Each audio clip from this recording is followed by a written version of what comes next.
Welcome to eGolf Real World Episode 7, where we look at 15 real world things you should know about your eGolf. So let's get right to it. Number 1, we all know that if you carry the fob with you on your person, you'll be able to walk up to the vehicle, put your hand in the door handle, and unlock it. No big deal, right? We also know that if you close the door and touch the handle, you can lock it. But did you know that if you go to lock the vehicle and you hold, you can also close the windows, either part way or all the way. Great for those situations where the kids forget to close the windows and you can do it from just one handle. Number 2, on the driver's side door panel, you'll see a flashing LED light. That indicates that all 5 doors on the vehicle are locked. If you unlock the vehicle, you'll notice that the light goes off. Great way of knowing that your vehicle is secure. Number 3, you can control which doors get unlocked by switching on the ignition, going to the infotainment display and hitting Menu, Vehicle, Setup, scrolling down, we look for opening and closing. Then go to unlock doors. There you'll see a sub-menu that shows you can unlock all doors, the driver's door, or the doors on the driver's side. Normally it comes from the dealer with just the driver's side enabled. Number 4, when the vehicle is locked, you can go to the hatchback, and as long as you have the fob on your person, you can unlock the hatchback, close the hatchback, and the hatch locks. Number 5, go to the infotainment center, turn it on. Your Series XM has expired. What will you do? Turn off the infotainment center. Go to the glove box. Get your SD card, load it up with MP3 music, and then take that bad boy and insert it into the SD card reader. Insert it all the way until it clicks. Turn on the infotainment center. Go to Media. And your music loads up. If you press the selection button, you'll see the titles of all the music that's on the MP3 card. It's a great way of having your music on demand.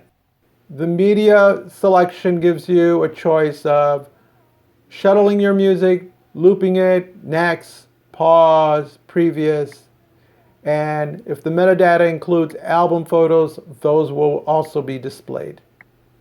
Number 6, in the glove box we have on the left hand side 4 slots. They can be used to hold your SD cards.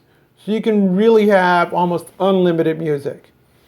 You also have a CD player in the middle. Unfortunately, it does not allow you to transfer music to an SD card. And over to the right hand side, we have this funny little dipple, and that's used to hold your cart trolley coin or your cart key. It's a very popular thing in Europe and over with our Canadian friends. Not so much here in the US. Then above that, there are 2 slots. These can be used to hold your AAA cards, your VW assistance card, your grocery cards, your toll cards, but not your gas cards, because this is an electric vehicle. 6B, if you look inside your glove box, you'll see there is a business card holder and a couple of slots to hold coins, either single or multiple coins. 4 slots. Who knew?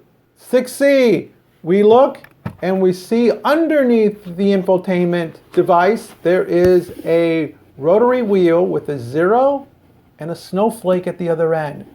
That allows you to cool your glove box. Yes, it's a refrigerated glove box when you're running the AC, so you can keep your wine and your candy bars nice and chilled. Moving on, number 7. Back at the infotainment display, go to phone and you'll see that there is a text message option. As long as you're hooked up by Bluetooth, you can get your text messages on your phone. Now, if you also use the Android Auto or MirrorLink, you can do a similar thing with those apps. But if you don't have them, this is one way of using your Bluetooth to access your text messages. Of course, it won't display while you're driving. You can only use it while you're parked or standing still. Number 8, you get a traffic ticket or a business card. A good place to slip it is the clip on the visor on the driver's side. Continuing on with 8B, grab that same visor, unclip it, move it over to the side window, and now you can use it to block the sun because it's on a rail, so it's truly adjustable. 9. Below the steering wheel to the left-hand side is a hidden compartment, which allows you to store another SD card, and you can just put other little goodies in there that are easily accessible for the driver. Number 10. In the engine compartment, we probably know that the fuse box is over on the driver's side. And lifting the cover up, you can see a variety of fuses there.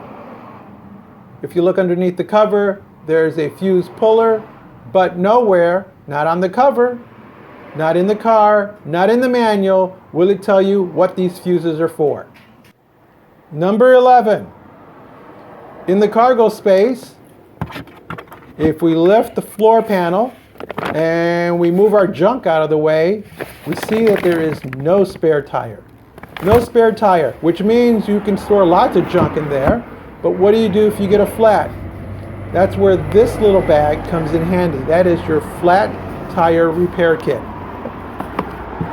And you lift this piece of plastic out, and then eventually you can work out this bag, and what you'll find inside are a wheel lock, a screwdriver with a Phillips and a straight blade, a tow eye, a cap removal tool, a lug wrench, sealant, and a compressor. Taking a closer look, the sealant is what you'll use to spray into your tire. This compressor is the device that will help you to do that, and the power supply and the hose are in the back. This is the lug wrench. My car didn't come with a lug wrench, so I had to get it from the dealer.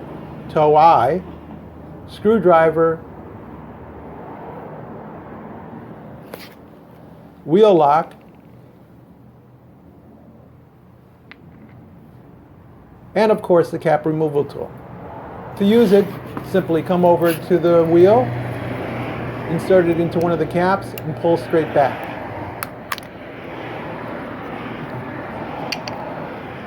We do it again, and this time we reveal the wheel lock.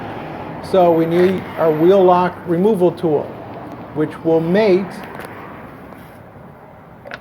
and allow you to take off your wheel.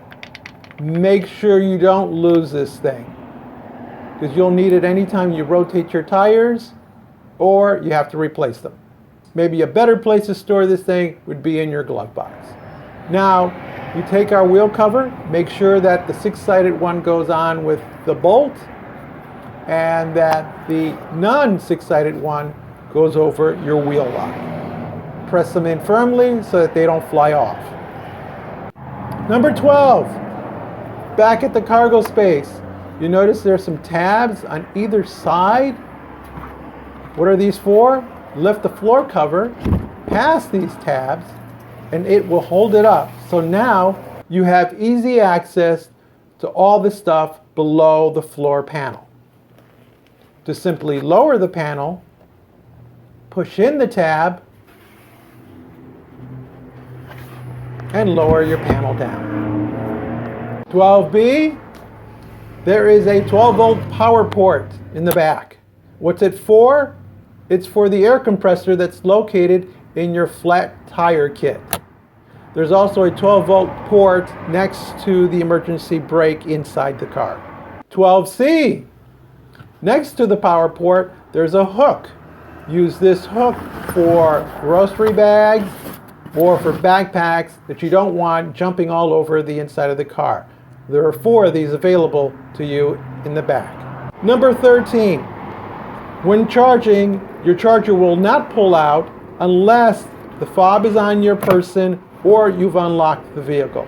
If it should not want to disengage, lock and unlock the vehicle. Number 14, the rear camera display has several bars on it. What do they indicate as far as distance to an object? We marked up our driveway to find out. And what we discovered was that the red indicator is 1.5 feet away from the rear bumper, the next one 3.5 feet, and the last one 7.5 feet away. Hopefully that'll help you judge your distance next time you're parking. Number 15, to create more cargo space, we simply pull on the seat latch and the seat drops down, we have more space. And then when we're done, we just push it back up. But you gotta make sure that that little red tab is not visible. When we push it all the way back, it locks in and the tab goes away. So the tab is a great safety indicator of letting you know that the seat is secured. If you enjoyed this video about the 15 things you need to know about your e-Golf, give us a thumbs up, leave us a comment. Please, please, please subscribe. And as always, thank you for watching.